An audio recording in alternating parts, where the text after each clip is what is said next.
Hey guys, welcome back to my YouTube channel. Today I'm doing 2 budget trackers, and I decided to do these this week just because I noticed that I hadn't been putting them in my bullet journals, and there's a reason.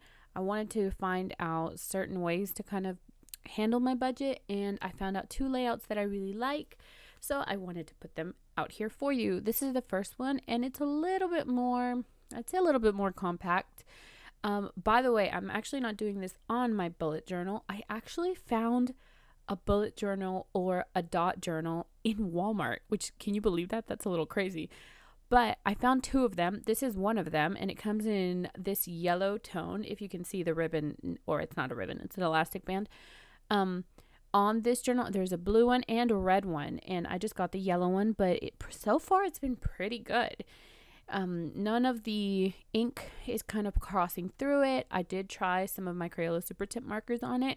So yeah, I'll see if I can find the link. If not, then I'll see if I can just leave the name for you guys. But I was really excited because I hadn't seen any of these in Walmart or anywhere actually, so I was really happy. But anyways, I'm gonna go along with my budget tracker now. You see me writing down incomes, and then the 2 lines on the right represent where I would probably put my income, or I can start it off on the second line. But basically what I do is I know that a lot of people get paid bi-weekly, so, and for a long time I have to do that too. So I divided my sections. So I put my monthly expenses, credit cards if I have them, and anything that's optional.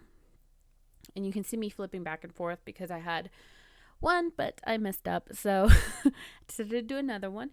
So I always put credit cards optional. So things like, well, you'll see me put them in the next thing. And then I put left. And then on the right, I always put savings just in case I have any, which I actually did have some this month. So this is always really handy for me if I'm really trying to be savvy and I'm trying to save a lot more. And again, the same layout is the same, but I feel like I hadn't done this with my bullet journal a lot, which is why I wanted layouts that I personally liked. This one again is a little more on the heavy side. You know, you have to do a lot more, you have to do more lines. And you can see me kind of cleaning everything up because I was no good at writing with this pen. Apparently I'm no good with writing with my Prismacolor fine liners, but with everything else I'm okay with. You'll see me now that I'm about to start doing a situation. So what I did was I put, let's say my income is $1,000 a month, you could say, and it's split up into $500 each 2 weeks. So then I put my monthly expenses on my left hand side. So let's say I have like my light bill, and it's due at the beginning of the month, so I put $100 on that on the first 2 weeks. But let's say that I have an expense on my second 2 weeks, so I put another example on there. I put, I think, my water bill, and then I put it on the second 2 weeks. So this is more, I guess, detailed, you could say. Now, when I do my credit cards, let's say I put a credit card, and I always put the day that it's due, so the 15th. So that would probably land on my second week. So I put what I put onto that credit card, so $40. And then optional, I wrote Spotify, which you can't see, I'm so sorry. And then it would be at the beginning of the month, so I put $7.99. And that's just how I kind of work my way through it, so I can see what my monthly expenses are going to be.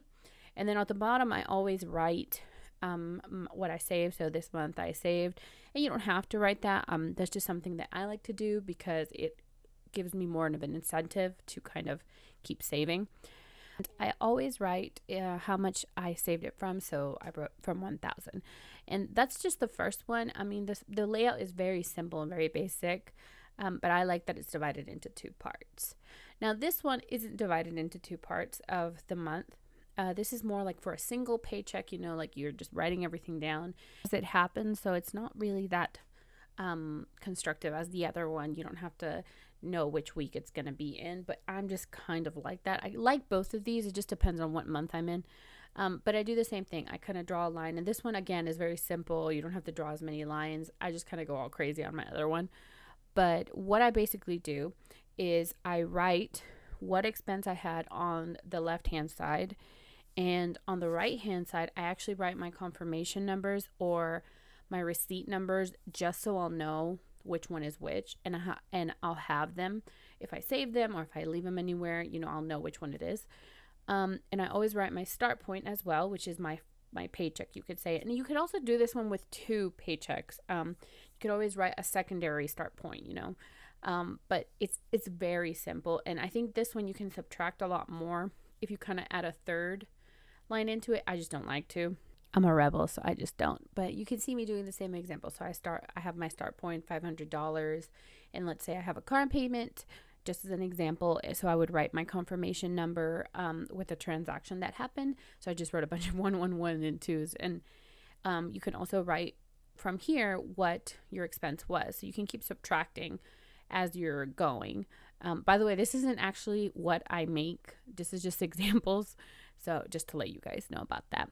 Now at the bottom over here, I'm writing my total, which I do kind of think that I kind of messed up because it's supposed to be on the right, but it just depends on you.